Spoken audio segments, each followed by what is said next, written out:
আমার খুবই ভালো লাগছে যে আমাদের মতো সামান্য মানুষকে দেখার জন্য আপনারা এখানে হাজির হয়েছেন। তো আজকে কয়েকটি কথা আমি বলতে চাই।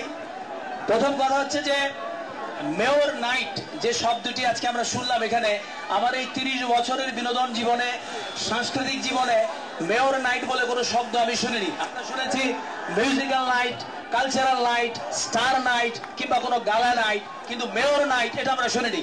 আর এর জন্য সম্পূর্ণ কৃতিত্বের দাবিদার হচ্ছেন আমার সামনে দাঁড়িয়ে থাকা এই মানুষটি, যার নাম হচ্ছে শওকত হোসেন হিরণ। শুধু তাই নয়, আমি এটাও শুনেছি তিনি শুধু এই বিনোদনী দেন না, আমরা টেলিভিশনের পর্দায়, আমি আছি এখানে, নওশিন আছে, মোশাররফ আছে, আমরা সবাই বিনোদন দেই এবং সেটা একটা কমার্শিয়াল বেসিসে। কিন্তু আজকে এই মেয়র সাহেব যে বিনোদনটি আপনাদের জন্য দিচ্ছেন সেটা উন্মুক্ত সবার জন্য এবং সবাই দেখতে পারবেন, এবং সেই বিনোদনের জন্য আপনাদের কারো কোনো অর্থ খরচ করতে হয় না। শুধু তাই নয়, এই মেয়র নাইটই নয়, তিনি নাকি আমি শুনেছি সেটা খেলাধুলার জন্য একটা নাইট হয়। এই যে বিচিত্র নাইট গুলোর উদ্ভাবন করেছেন আমাদের মেয়র সাহেব, সেজন্য অবশ্যই আমার পক্ষ থেকে এবং আপনাদের পক্ষ থেকে তাকে অবশ্যই একটি অভিনন্দন জানাতে হবে এবং তার জন্য করতালি।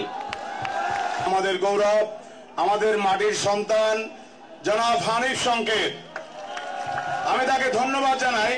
আমি তাকে টেলিফোনে অনুরোধ করার সাথে সাথে এত ব্যস্ততার মধ্যেও উনি আজকে আমাদের এই মেয়র নাইটে এসেছেন, তার জন্য আমি বরিশালবাসীর পক্ষ থেকে তার জন্য একটা জোরে করতালি। ঢাকা থেকে সম্মানিত আমার শিল্পীরা এসেছেন, আপনারা এমন আচরণ করবেন না যাতে করে আমি কষ্ট পাই, আমার আগত সম্মানিত যারা শিল্পী এসেছেন তারা কষ্ট পায়। এবং এখানে আমার বাদিকে অনেক সম্মানিত ঢাকা থেকে আরো অনেক মেহমান আছে, ডান দিকে আমার বোনরা আছে, এখানে বাইরে আছেন। বরিশালের ইজ্জত কি থাকবে? আবার জুতোটা তো মারবেন না তো, মারলে একটু ভালো তো মাইরেন।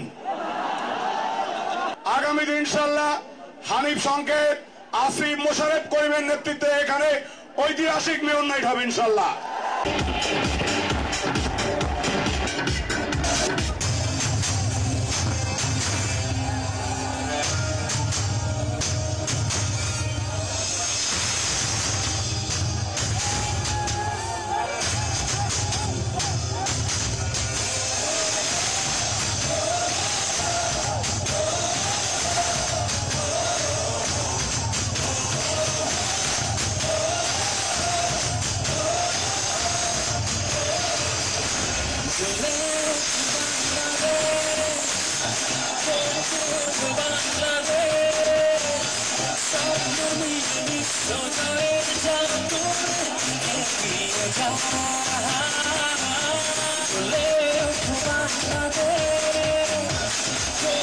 Bangladesh,